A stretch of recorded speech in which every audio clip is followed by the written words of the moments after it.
Coming at you full-fledged, it's your boy Rage Man Rich with another video for y'all, man. Welcome, YouTube. We will, in fact, see the Western Conference Finals kick off in a few hours.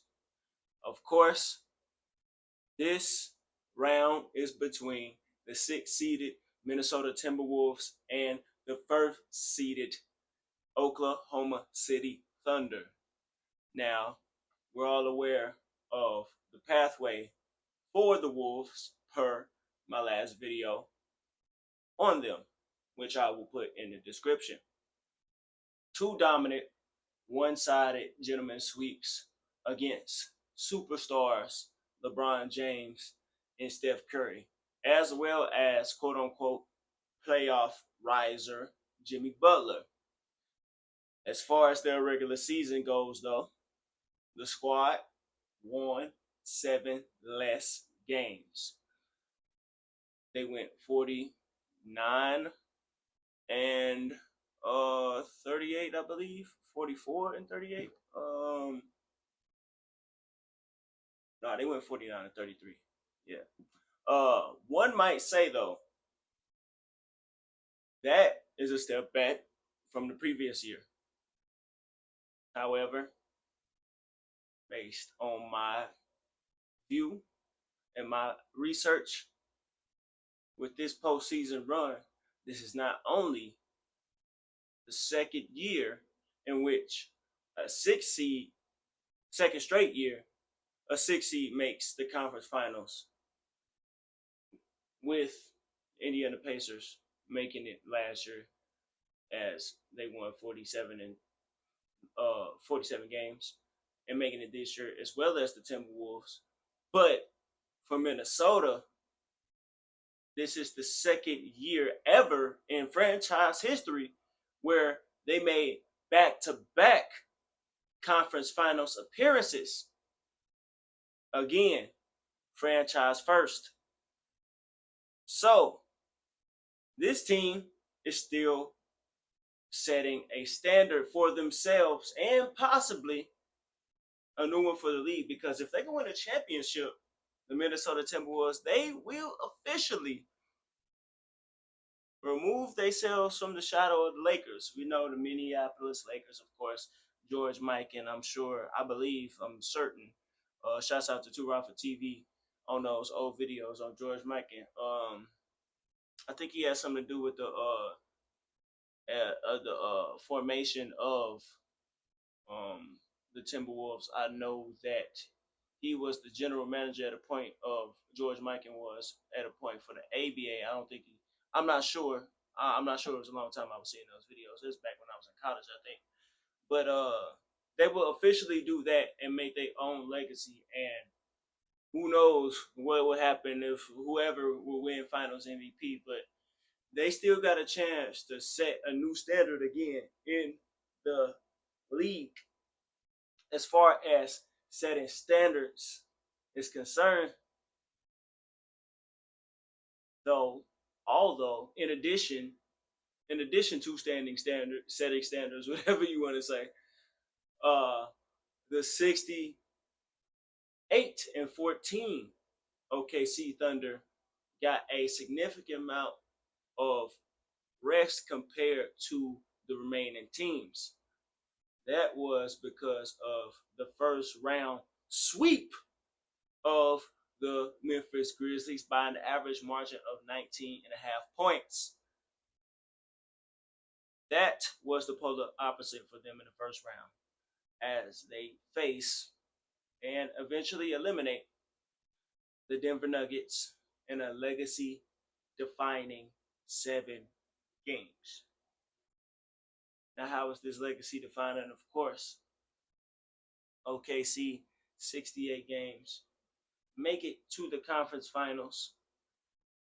Of course, the last time I believe we seen a team win this many games and make it to the conference finals was James Harden in 2019, 18, 19, one of those years. where he averaged like 30 plus, 30 plus, and they won 67 games with Chris Paul. Before that, of course, we had the 73-10. Now, we ain't gonna speak too soon as far as what OKC's fate would be in the conference finals, but they got there. So that just puts an extension on what we can classify this team as far as legacy. They are indeed still one of the greatest regular season teams and Western Conference teams. For the Nuggets, Denver's experience wasn't enough, as everyone seemed to have ran out of gas. We got a no-show from Michael Porter Jr., an excuse for losing in hindsight from quote-unquote injured Aaron Gordon. If you're injured, don't play, because I don't want to hear excuses of you being injured after you lose. But anyway, now, in addition to you potentially furthering your injury, but we got these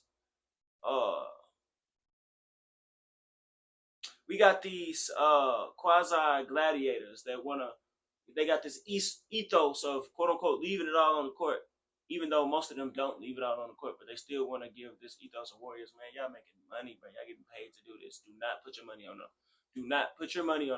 Do not put your health on the line. I'm saying that as a consumer. So if you're hurt, do not play.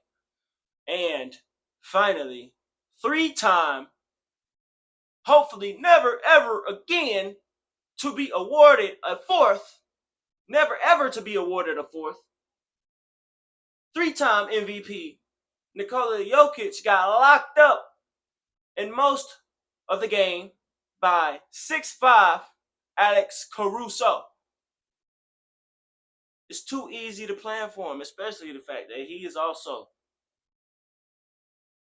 a defenseless joker. How you gonna be a joker and you ain't got no defense? It's hella easy to stop you when you're up to your antics. May have took a little minute, 7 games, but it wasn't that difficult. I mean, look at your numbers. Both. Zubac did a number on you. Zubac did a number on you last series with my Clippers. Look at Hardenstein, then Chet, then ultimately Caruso picked up the pieces, ate the rest of the meat off the bones of the Serbian sloth. You know what I'm saying? So, yeah, it's easy to plan for him. 3 MVPs last year. Again, I said that Shea should have won last year. Matched the same amount of wins, the biggest amount of wins he had in all of his MVP campaigns. But that was pure voting laziness. But we proceed. This is the first time since 1996 where a team not from California or Texas has made the conference finals. Back when the Seattle Supersonics, crazily enough, made a finals run. Shouts out to another member of the family, Influential Sports, for this factoid. These two teams have split the regular season series. I gave the Wolves credit for their success franchise-wise earlier in the video. On the flip side, though, they didn't necessarily have stiff competition. Defenseless Luka and Jonathan Kuminga being the best players as their playoff opponents, I personally don't think there's much experience you can get from beating them, especially considering who the Thunder just beat in 7 and the fact that they won in 4 in the first. While they won 68 regular season games, they're still growing, they're still improving, they're still learning. They've seen a lot this year.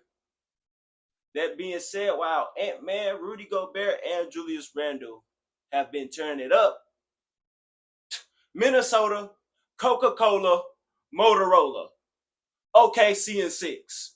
I always wanted to do that. I came up with it myself. OKC and 6, man. Just to respect what the Timberwolves have done this far, I gotta give them that. But they got the MVP. The consistency of Shea these past 2 years, I don't see him having a bad series. J-Dub, who knows? But they still got the best defense, even between these two teams. While Minnesota may have had a run at the end of the season, they the 6th seed. And again, they facing the number 1 seed, 68 wins. This defense, they just locked up a champion. And they quote unquote were inexperienced. So this is, in my opinion, this is the Wolves' first test. So if they can pass this test, they can make the finals. And if they can beat the Thunder, what else is there to do? Like, you just got one last round to win, and this is against some 2 teams that ain't never been there. This Knicks iteration ain't never been there. This a brand new Knicks practically. Oh God, the Knicks ain't never won a championship. I'm just playing.